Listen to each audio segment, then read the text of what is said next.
Well, there was a time when Rabbi Hugo Gryn phoned me and said, Richard, I've been approached by some Muslim people to talk about something to do with Muslims and Jews. Could you come along to the meeting? And I said, yes, of course. And this is a man called Risal-Ad-Din and his convert wife, Saba Risal-Ad-Din. And Greville Janner was there, and the three of us. And it was quite an amusing incident. We just had coffee together in a hotel in London. And these two Muslims said, we've set up a charity called under Zakat. We said, oh, we know about Zakat, Sadaqah, same sort of thing. And yes, we know all about that.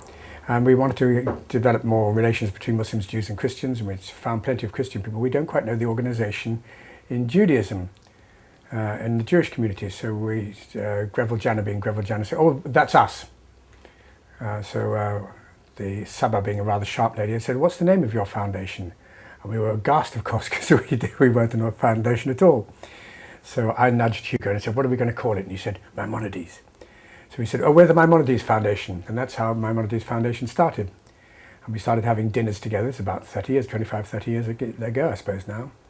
We had a series of dinners. I mean, we got more and more involved with getting younger people in, but they were all confidential dinners, about 4 a year, funded alternately one side or the other, and really got going in some sorts of ways. And then we decided to set it up as a charity. We brought in some, realizing that we were three Ashkenazi Jews, we should bring in some Sephardis. We brought in Sephardi Jews, and it got going quite nicely, but it was still quite confidential. We set up a business people's group and various other groupings, a women's group and so on as well. That was all very interesting, but very small scale. But it was very tentative as well, and we were learning how to begin to relate to each other, which of course people like Jonathan Maganet had been doing for 20 years before us. He was really deep into it all, which of course I only later found out. Anyway, unfortunately Maimonides for various reasons broke up, and Greville Janner and I had to leave, which allowed us in a way to set up our own organisation. So he set up his organisations that he's done very well with. And I set up a group of, I decided, because I'd been on the Islamophobia Commission, the Runnymede Trust by that time, where I'd met many, many Muslims around the country. I'd been one of the non-Muslim commissioners on this Commission on British Muslims and Islamophobia. And a lot of them would say, oh, Richard, this Jewish Council for Racial Equality that you chair, could we meet again? And I thought, why do you want to meet the Jewish Council for Racial Equality? You know, it's a very small organisation, one person and a few friends who were on the executive committee. And I chaired it at that time. And I asked some of my Muslim friends, and they said, you don't understand, 80% of the Muslims in this country are from the Indian subcontinent. They've never met any Jews, but they know the history of the Jews, both the fantasies about horns and tails and controlling the world and the media and George Bush and all that sort of stuff. On the other hand, they also knew about the golden ages in Spain and also, of course, in Salonika and places like that. They knew that history very well. They wanted to marry these sort of negative and these positive stereotypes. I think that's what they wanted. So I then decided I'd had some difficulty in setting up any real dialogue between ordinary Muslims and ordinary Jews, but finding the Jews to meet all those Muslims. So I set up my own organisation called Alif-Aleph UK, which is of course the first letters of the Hebrew and the Arabic alphabets, plus UK, because we're a UK people. And I think that there's this new opportunity. There's Muslims and Jews have lived together in the past, but now we have a new situation where we've got significant communities from both people living side by side in Europe, particularly in the UK, my experience, personal experience. But we're both minorities. We're not the Jews aren't the second-class citizens like the Dhimmi under Muslim rule. And because we're both minorities together, this is a real opportunity. One young Muslim said to me once, you know, we don't have a theology of being a minority, whereas you Jews don't have a theology of being in the majority, which I think is part of the problem perhaps that Israel faces in some ways. So I think we have a lot to learn from each other. Muslims say, can we set up a board of deputies like your board of deputies? And I say, you want a board of deputies like our board of deputies, jokingly. But I understand what they're trying to do. And so they think they can learn a lot from us, but I think we can learn a lot from them as well.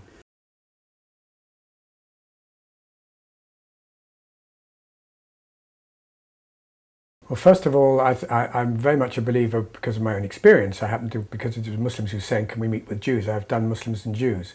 So I'm not much involved in three faith dialogue, or nine faith dialogue for that matter either. But I also actually believe that when we have a dialogue rather than a trialogue, you get much closer to the nitty-gritty of things very quickly. Particularly with Muslims and Jews, where, if you like, because we're both minorities, if you have Christians present, they're very much in the majority and they're the dominant grouping. So it's a danger that dialogue, or trialogue particularly, doesn't get beyond the plight. Isn't it wonderful that we're all here together? Let's meet again sometime. Let's have more tea and biscuits, you know. So in that sort of grinning, smiling sort of way. That Jonathan Maganet points out in his book on these sorts of things, that it's only when you get to know each other and get to spend time together that you begin to get beyond that grinning, delightful, rather superficial sort of dialogue. And I think that the Muslim-Jewish dialogue, I find, particularly when you get people who've never met each other before and have no particular reason because they're not involved in these things, I think that the dialogue gets going very intensely and very quickly into all sorts of things other than just Islamophobia and anti-Semitism. And I find it one of the most exciting and dynamic things I've done in my life. And I've done a lot of things, from being a doctor and dealing with racism and so on, and being on government inquiries into racism. But this, to my mind, is something really, really urgent. With the Middle East problems, it's even more urgent than ever before. And also, with the rise of fascism in Europe again, where Britain is now becoming the leading group in some ways in Europe, in the fascist world. I think it's even more important than ever before that Muslims and Jews regain that sort of confidence in knowing each other. So having spent a year out now in dealing with racism, because it was the 10th anniversary of the Stephen Lawrence Inquiry, which I was on the panel of, I produced a report on that 10 years on. That took me away from my Muslim-Jewish dialogue. So now I'm absolutely determined to get back into Muslim-Jews and to revive the Alif-Aleph UK, which went into a series of doldrums for one reason and another. And I'm looking forward with great enthusiasm to finding the Jews to meet with the many Muslims who are now yearning to meet with us Jews.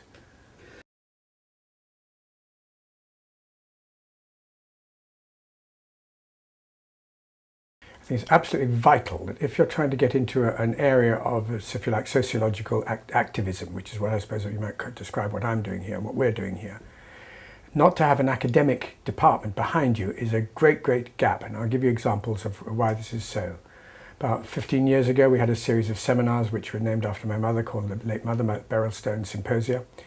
2 books came out of that. They were published by a non-academic press. And basically they disappeared without much trace. They went into a few libraries and that's about it really. Because they didn't have an academic department which could lead seminars on them and all the other stuff. They just became orphans. More recently in 2005 we did a series of mapping positive contacts between British Muslims and British Jews in Britain, which is I think a very important document. And in fact it's been used by the European Platform for Muslim-Jewish Relations to do a similar mapping project in European countries. And they're just going to starting a second mapping there as well.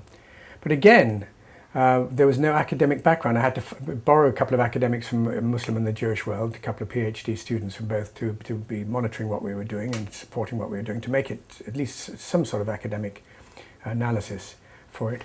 So again, I think if the next time we do that, another mapping project, which I hope we probably will do, we will do it, I think, as a joint thing between Alif-Aleph UK and with you here in Cambridge, because there's now an academic centre for the study of Muslim-Jewish relations. Absolutely vital, I think, for any people, activists like me, to have people like you there as partners.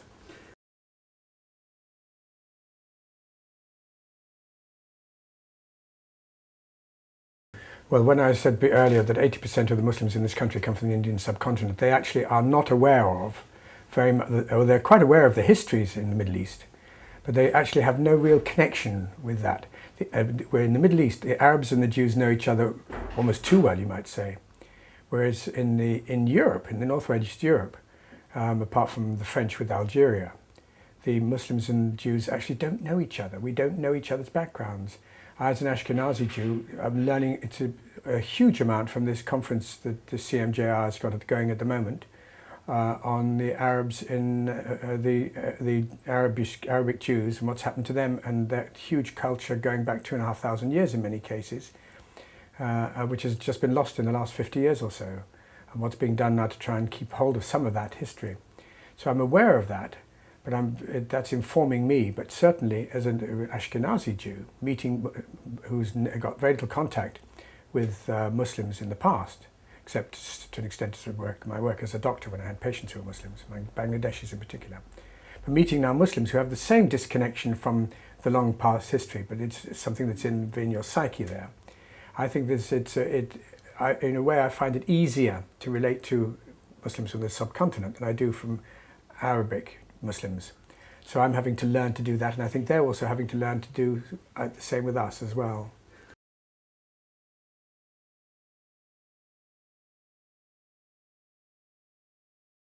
Well, I started out thinking that Israel and Palestine, we must not allow it to influence our relations here. There's no political reason whatever why Muslims and Jews in Northwest Europe, and particularly in the UK, shouldn't be building a new golden age together. Why not? But on the other hand, I've realised that particularly with that was in the time when there was the peace process going on, the Oslo Accord was being discussed. So actually the Israel and Palestine didn't impact it negatively very much on Muslim-Jewish relations. With the Second Intifada and now with Gaza and all these sorts of things going on, that sort of heightened temperature and tension in the Middle East, you cannot avoid it anymore. So we have to find ways of addressing it. And I've decided, in my own mind, I can't talk about the Israel-Palestine conflict. I'm not an expert. Other people like Tony Klug in the Jewish community are an expert, and that's good for him, and he does it, and that's wonderful. And he runs an Arab-Jewish organisation, which is terribly important.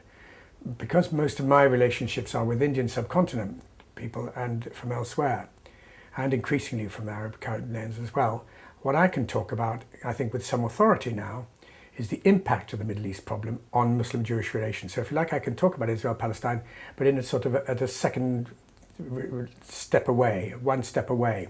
But inevitably we do get drawn into it, actually talking about the conflict. And there are not many of us in the Jewish community who have actually got that capacity for talking about the Israel-Palestine conflict. So I think it's important that we actually do it. But I must find my Muslim friends, and we do it as a dialogue always. So it's not just me, it's always a Muslim and a Jew talking together, talking about the Israel-Palestine conflict. Let me just push you a bit further. When you talk about the impact, not so much the conflict, but the impact of the conflict on Muslim-Jewish relations in Northwest Europe, what impact does it have? Of course, it's the first thing to remember is that it's the tool that is used by the enemies of Islam and Judaism, and Muslims and Jews. It's the tool they use to divide us. Because, as I say, there's no reason why we shouldn't be close together in this country. If we attack each other, as unfortunately is happening all too often these days, then our common enemies, for example, the British fascists and the European fascists, can sit at home and laugh because we're doing their dirty work for them. So that's one thing that's worth saying, and that reminds people of the urgency of us working together. When it comes to Islamophobia and anti-Semitism, some of the worst Islamophobia, fear of Muslims, is in the Jewish community. Some of the worst anti-Semitism, anti-Jewish sentiment is actually in Muslim communities. So we need to recognise our own, if you like, faults within our own communities and how we overcome those. And having spent now 6 years or more of the last 10 years on the Islamophobia Commission, always as a Jew, I think actually puts me in a strong position for talking exactly about those subjects. But the interesting thing and the fun thing is that when Jews and Muslims, I find, do start getting together, particularly just ordinary bottom-up type of groups of community people, just individuals, we actually very quickly get off those negative things onto the positive. What can we actually do together? And you find there's so many projects bubbling up all over the place, positive stuff. The Muju crew from Kilburn Tricycle Theatre, who are doing arts of various kinds. There's people doing music in the two faiths. There's the internet radio station based in Bristol, Salam Shalom. People are doing all sorts of wonderful, positive stuff going along. I think we need to be recognising that that's really not difficult to do.